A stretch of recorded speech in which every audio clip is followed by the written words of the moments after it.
Tom, like I said, how do you see the state of play at quarterback so far? What do you like individually about what you've seen from Connor and from Jack?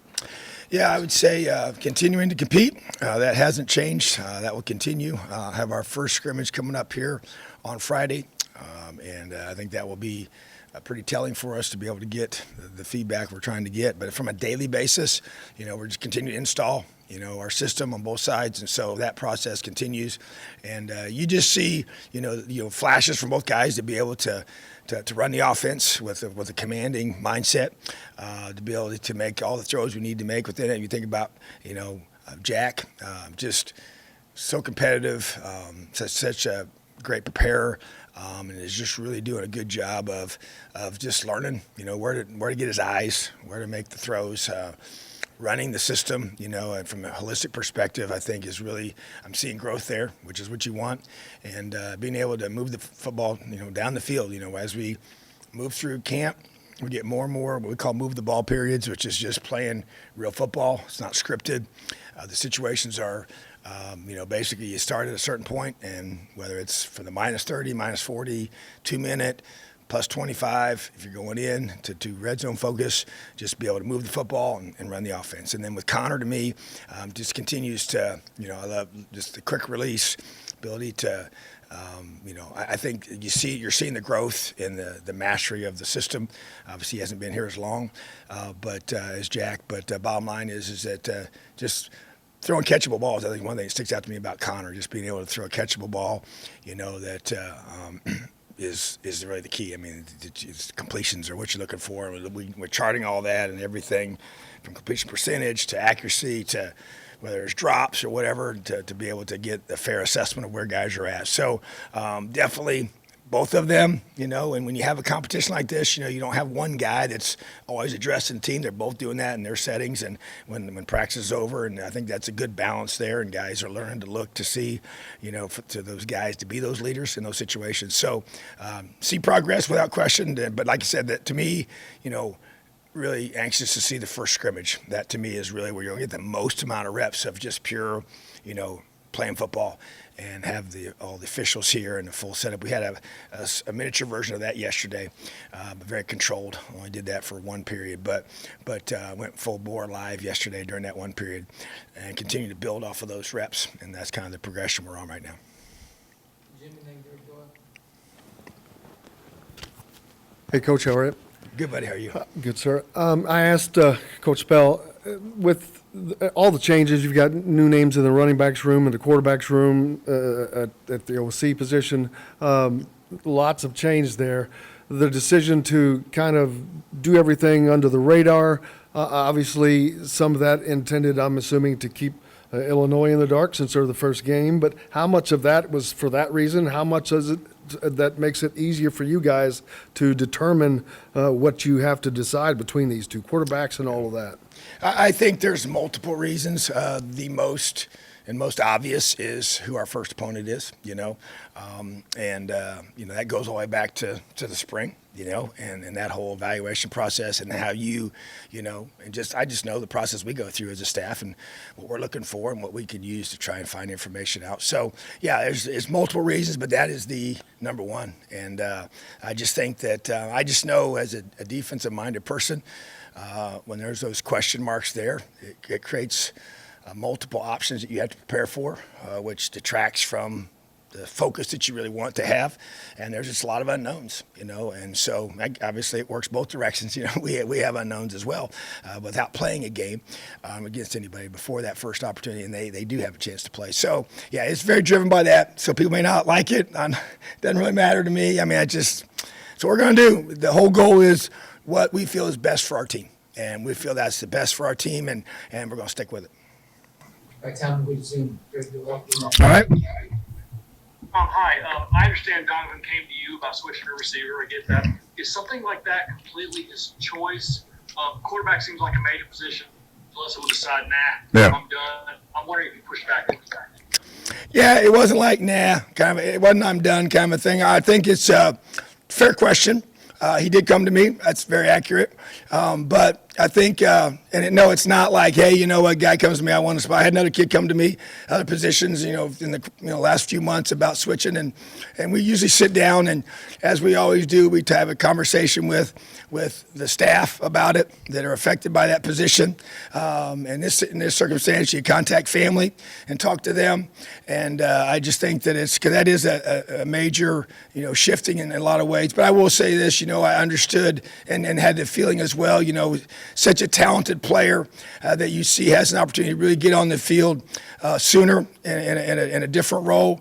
And then you have to have the big picture view of things, and you just try to go through and evaluate that. But there's no doubt it wasn't done quickly or, just a matter of, hey, he came to me and he decides I want to do it, so it's automatically just a given. I think there was a lot of discussions that went into it. It was a very gradual process for us to go through it and just to kind of see how things played out from that perspective. But even just talking to, others in his high school coaches and just different things. So to me, it was very not a quick decision by any means, but just trying to find the best way to help him and help our football team maximize our roster.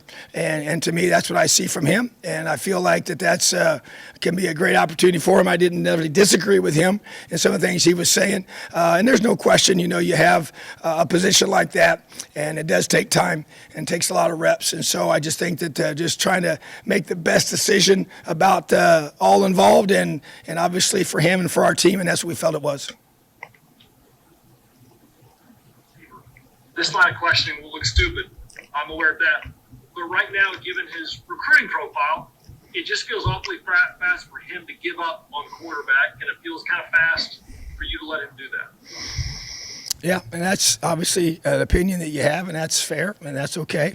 And so, but I think based on, our conversations and how I feel right now, I feel like that it was the best decision to make. And so you just make those decisions and you gather all the information that you have and you use your resources for that, and you follow your gut with it, and then you press on and don't look back. Thank you.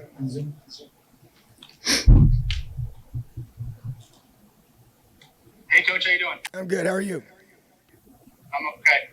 We got Shaun Shivers yesterday. He made an interesting comment. I asked him about getting the pads on and playing with, being able to start hitting each other, even as a running back. And he said even without pads, his mindset is he's going to put his shoulder into somebody and try to run it over. I guess, what have you seen from him? He's obviously not a very big guy as far as height, but he plays like he's 6'2", 220. I guess, how much do you enjoy that as a coach? And what have you seen from him as far as running back and a guy who doesn't run out of bounds and he tries to run guys over? I love it. Yeah, he's different. He's very compact, very strong, very powerful. But I love his mindset. And I think, you take a young man like that, obviously he's probably never been ever considered tall. Some guys grow really, fast and they never grow anymore. We've all seen those guys. They were the same grade in sixth grade as they are when they become a junior in high school. But I can't imagine that being the case. He's a guy that's probably always been short and undersized, and that creates a toughness to him. And we got several guys. Matter of fact, it came up in practice the other day, and I call it. We got several guys on our team that would put in that category that they got a special edge about them because of their size, and they've been small their whole lives, and they've had to learn to fight, and they got to be tough, and they got to be physical, and they got to be mean and nasty in their mindset in order to be able to compete maybe against bigger guys when they were younger, and that's never left him, and it's made him who he is. He's got a tremendous edge about him. Very physical, very tough kid. Brings that. I think he's already infected our entire offense with that mindset, and to me, that's a really big deal to me to be able to have a guy like that and the ability to, have a positive impact on this entire team, because that toughness that you have to have and that mindset, like you said, just trying to run somebody over, regardless. Another thing about him, which is awesome as a coach, is that he's also has the ability to make you miss, and that's what he can do really, really well. Is also, but he's not looking for the sideline. He's looking for somebody to physically run over, and you saw it on film. That's what he did, and did it in some really, really big games against some really high caliber opponents. And when I actually talked to some coaches from down that way, that's the first thing they comment on was his power and how much of a explosive and physical runner that he is as well. So he brings that with his mindset. And as we always say, your mindset drives your expectations and beliefs, and that's the case with Shaun Shivers for sure. Tyler, Hey, Coach. I hope you're doing well. I wanted to ask about Jalen Lucas. What stood out to you when you first started recruiting him, and I know that he was originally committed to Tulane. How did the recruiting process go as far as your side of things and getting him to IIU? Yeah, he's a guy that we actually found when we were down doing our camps off campus down in the South, and got to see him live and in person, and immediately I was just like, wow. This is the kind of guy we've been looking for, and so as you said, was committed to Tulane, and that was it's far distance for him to come up here without question. So I think that was a big thing we had to overcome without a doubt.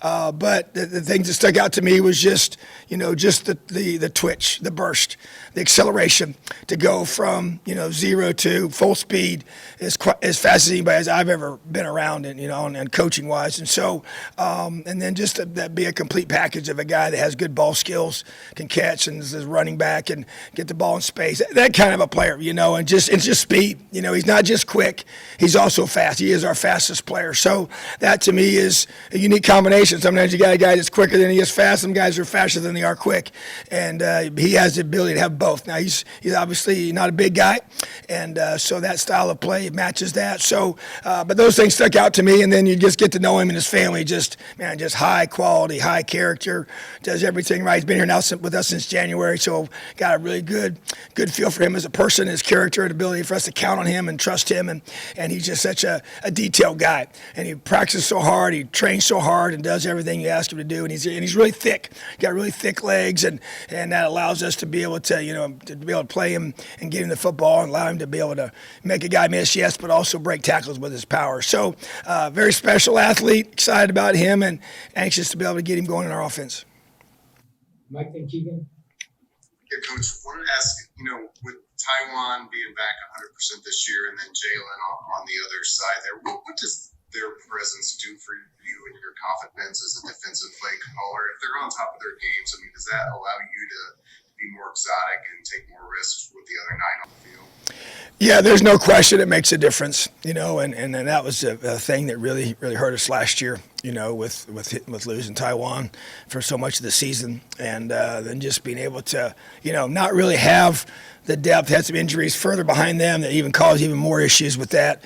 And then Jalen played a ton of snaps, so his fatigue and just the wear and tear became a real negative for him. So, yeah, there's no question, having both those guys are very, very talented players. And I know even the new coaches that have come in on offense have commented pretty quickly about their talent level, compared to what they've seen in years past other places. And so they're just two really good football players. And they're not just talented in regards to physical skills. Yes, they're fast and they're tough and they tackle well and they defend well, but they got a really good football IQ.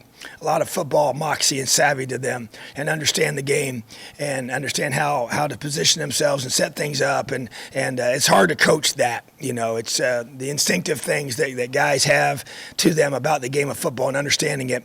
They have, and that really makes it. And that's probably the biggest thing I think that helps you do some extra stuff. And so just trying to maximize their skill set, trying to maximize the skill set of our team.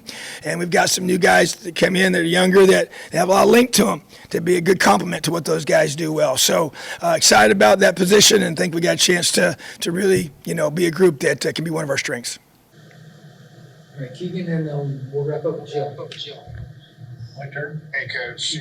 Continuing with Jalen Lucas, do you kind of see his freshman year as a developmental year, or is his talent just too much to kind of deny him a healthy role in the offense? Yeah, I would say I don't see it as a developmental year. I just want to be able to get him involved and be able to be a variable for us in different ways. And so, you never know kind of how it plays itself out. We've done this, enough to know that. But he's one of those freshmen that you look at and just say, he's a guy that has a skill set, because speed is speed. Even if it's young speed, it's still there. And I think that to me is what sticks out, and the ability to make plays in space and want to be able to do a good job of that, So, I do see him as a guy that we expect to play as a freshman. All right, go ahead, Jill. Last one. Coach, A.J. Barner could have a special season, no question about it. Can you address, though, from a local standpoint, what you've seen in Aaron Steinfeld, James Bamba as backups right now, where they're headed in the intense play that they've brought out of spring into fall? Yeah, I think that's really excited about those two guys, two young players of ours in that tight end room. Love both their mindsets. I think James Bamba is a big individual, and I love his ability to he does everything in a good way. He's solid at everything. He's able to block for us and catch and run routes, and he's just a dependable guy that we trust, and he's earned that trust. And so to me, I feel like that I have high expectations for James to be able to be in that role, and he's competing to be that next second and third guy in the game for us. And it's the same with Aaron. Aaron's ball skills are really special, and that's definitely his strength. Very good route runner, and I don't know if I've ever seen him hardly drop a ball, and live goes. Extremely talented in that area, which has been good. Needs to continue to get stronger and bigger and more physical in those things, and that's things we're working on, And so, James is obviously, his strength is more of his size and physicality, and he's continuing to work on his pass game components. So I think between the two of those guys, you find two high character young men that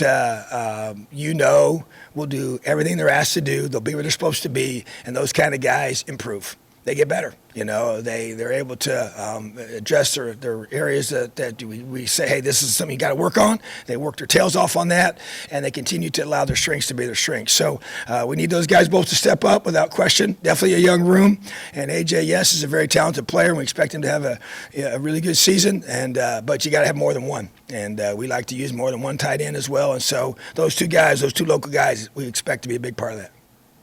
All right, thanks, Tom. You're welcome. Have a great day, Leo. Overall evaluation, I think our kids have done a phenomenal job through the summer. I think that's the first thing. From where we left spring to where we are now, there's a big noticeable difference. So that just, kudos to those guys for how they've prepared this summer, because we're in a way better place than we were when we exited the spring. So they've done a lot of really good work. Really proud of our offensive line. Coach Allen, they do a great job on defense, making things difficult on us. And I think our O-line's done a really nice job in a run game and a pass protection standpoint. We've taken care of the ball relatively well, which is obviously the most important thing you do. Turnovers and explosive plays are going to make the difference in who wins and loses the game. So obviously there's ball security every day. That's a huge part of what we do. And so we've taken care of the ball pretty well. And then other than that, I think our kids, from just a mentality standpoint, I think they're just really, really, really hungry to learn. They're hungry to improve. They're hungry to be better than we were a year ago, almost to the point of they're starving, and so just really enjoy the mentality of this group right now. They're a joy and a blessing to work with every day. Well, how much hitting will there be now that the pads are on, and how much you get after it? Oh, I mean, we've had, I believe, 2 days in shoulder pads. We've had 2 days in shoulder pads, 1 day in full pads. It's been really physical. We've had some really physical inside segments. We had short yardage goal line yesterday. So we have been really physical. Good perimeter periods, between the wideouts and perimeter players and the DBs, what we call little inside drill. It's been plenty physical. Blocking and tackling, those things never change. If you can block and tackle well, you've got a chance to win football games. From blocking, tackling, and great eye discipline, every team, if you can do those three things really well, you got a chance. So Coach Allen's done a great job putting a camp together where we're able to do those things in a physical way, but also keep our guys healthy. Dustin, then we'll go to Zoom with Matt Week. And obviously go to the quarterback space. What stood out to you about the Connor and Jack so far? What do you like about each of them? Those play as far as yeah, I mean, just overall system knowledge. We're so much further along. As elementary as this sounds, you kind of talk about the ABCs of certain concepts, and then eventually, through repetition, you start to learn some DEFs. To be able to start with the DEFs as we're on our way to the XYZs is a nice thing. But they've both done a really nice job. They're both handling this competition incredibly well. They both help each other. They're always good teammates because they're both good human beings on top of being really good football players. The other guy that's done an incredible job is Dexter Williams. Dexter Williams is going to be a really good player someday. I'm really impressed with the improvement that Dexter Williams has made between spring and now. So excited about him. But all three of those kids, again, great teammates, good people. They're doing everything they possibly can to go win and compete for the job. All right, Matt Weaver and then Tyler. Doing everything they possibly can. Hey, Coach, how you doing? I'm great, brother. Yourself? I'm okay. I want to ask you about the tight ends. Obviously, you guys got a guy back in AJ Barber Yourself? who's got some experience. Just curious about how he's coming along, and then the guys behind him. I know it's a young group. I mean, what are you seeing from that position group? AJ's a really good player. Another guy who's improved, just in terms of overall system knowledge between the spring and now. James Bamba has done a great job stepping up, kind of becoming a more physical inline grinder who's also got really soft hands. Steiny's done a really nice job. Brody Foley is a young tight end, that's going to be a really good player. And he was an early enrollee that wasn't healthy in the spring, and so now he's back. Dogstrip's done a nice job. Barnesy's done a nice job. I mean, we've got some good serviceable depth. And then the one guy that has really grown and has really started to improve is Trey Walker, who is a walk-on here that's a big, long guy. He gives us some value at the point of attack, runs better than a lot of people think he does, and has caught the ball really well up to this point in this camp. So, really excited about the position group, even though it's a young group.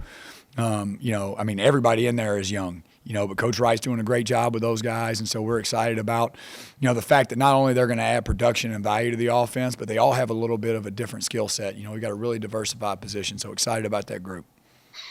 Tyler and Greg. Hey, Coach. Hope you're doing well. I wanted to ask about Jalen Lucas. When you first met him, what just stood out to you about him, and how have you kind of seen him develop over the past few months? All right, first thing about Jalen. I would say when you first meet him, wonderful personality, wonderful child. He's a really young kid. He's still 17 years old. He doesn't turn 18 until September, so he'll play his first college snaps as a 17-year-old. But just a wonderful kid. Just how he prepares, kind of really far along in a maturity standpoint, just in his approach to the game. Now, on the football field, incredibly explosive.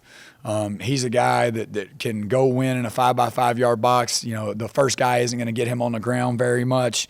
And he's had some really good explosive plays in the first 5 or 6 days. I believe we've had 6 days of fall camp. And he's a guy that we're going to do what we can as he learns to, pass protection. And as he learns to truly be a running back, he's a guy that also, that we can sprinkle around to take advantage of his skill sets, because he's a great route runner, a great catcher. I mean, he's a guy that can truly be a real hybrid and do lots of things for us. Greg and Mike. Yeah, Walt, what have you seen? What does Donaven McCulley look like as a wide receiver? For Indiana fans, probably really similar to what he looked like last year. He's really tall, he's really long, he's really explosive, he's a great athlete. He's been catching the ball from the center. So now you just, slide the center 20, 30 yards away, and he's catching it from a quarterback. But he's got a chance to be a really good player. Now, first time truly playing the position, still very early in the process of learning the craftsmanship of the position, the ability to kind of play above and outside of the X and O's, and some of the nuance to the position. He's still learning that, but in the future, I feel like he's going to be a really, really special player for Indiana. Coming back to quarterback, I don't mean it that way. I guess I'm trying to blurt the question out for him. One second from me. Is he a receiver? Is that what he is, or is he a receiver now? No, he's a receiver. But don't be surprised if you ever saw him back there. I mean, you don't how about that? He's a football player, and wherever we need him to play, he can play. Mike and Keegan. Yeah, Coach, I wanted to continue on the wide receivers. It seems like a wide open competition there, especially on the outside. It seems like a lot of guys could end up seeing the field. What are you focused on with that group? What's going to kind of win the day for guys to start or see the field at wide receiver out on the edge? I mean, just first in terms of winning a job, and this goes for every player, kind of within the program, is, you got to add value to your position group. You got to add value to your unit, in terms of your side of the ball, and you got to add value to the team, And so we've got a bunch of guys right now competing to prove, that they're the best guy to do that for us. So we've got a good, healthy, open competition.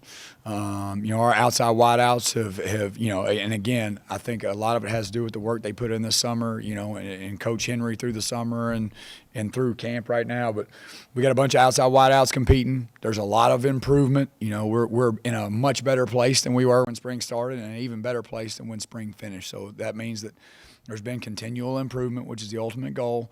But we've got a bunch of outside guys competing for reps. Cam Camper, Javon Swinton, Donaven McCulley, Anderson Kobe, who's a new addition for us. Emory Simmons has the ability to play inside and outside. A young Omar Cooper who's going to be a really good football player for Indiana at some point in his career. We've got a good, healthy competition going out there, and so I'm just excited. And it takes a lot of guys. I don't know if I've ever been anywhere where your two outside guys played every snap all year long. It takes a lot of guys, and so we've just got to continue to develop and make sure that we just identify the guys that we know we can count on in a game, knowing that everybody's going to have to play. All right, Keegan, and then go to Jim.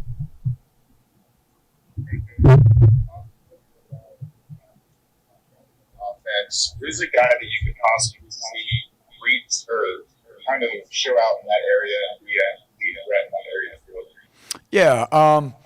All right, just physical dimensions and abilities first. Donovan's a big guy. He's going to be a guy that can climb the ladder, win in the back half of the end zone, fade balls, from a, typically in those areas of the field, you're seeing more man coverages, you're seeing more brackets. So whoever's at number 3, is going to be in relation to a Mike Backer or a bigger safety, so that's where a guy like A.J. Barner comes in. The tight end typically down there has got to be able to win the middle of the field. And so A.J., Donovan McCulley, DJ Matthews is a guy that's always going to be able to win, on options and choices and quick game type stuff.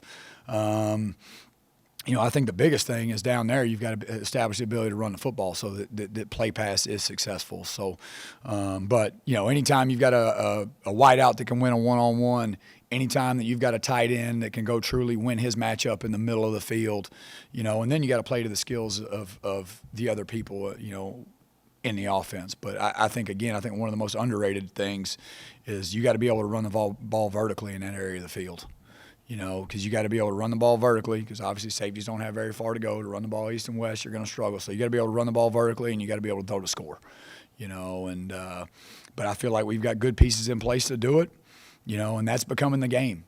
If you can finish 65, 68, or 70% in terms of a touchdown rate on the year, you're going to win a lot of football games. That is a huge point of emphasis, and we started really early here in terms of emphasizing the red zone, the scores on the goal line. Coach, obviously a lot of new faces, whether it's on the player side or the personnel side, and a lot of unknowns for those of us outside, offensively especially. What is the true goal of that? Is getting to the first game with as little on film or known as possible? And how much easier has it made it for you to accomplish that? The ultimate goal of what we're doing right now is to win the first football game. And so as little as we can possibly let Illinois know is probably a good thing for us. And ultimately we got to protect the organization and make sure that we're putting our team in the best position to win the game possible. So we're going to be really quiet. We're just going to work on us. And, as always, we're going to go out there on the first play against Illinois. There'll be 11 people. There'll be somebody catching the snap, and we're going to go play. But I think it's allowed our group to build a really good camaraderie, to know that we're just worried about us right now. and we don't have to worry about any outside things, or we don't have to worry about anything else other than just us, and that's Coach Allen's plan, and that's what he wants for our organization, and so we're going to keep this thing really close to the vest and get ready to go play our best football Friday night.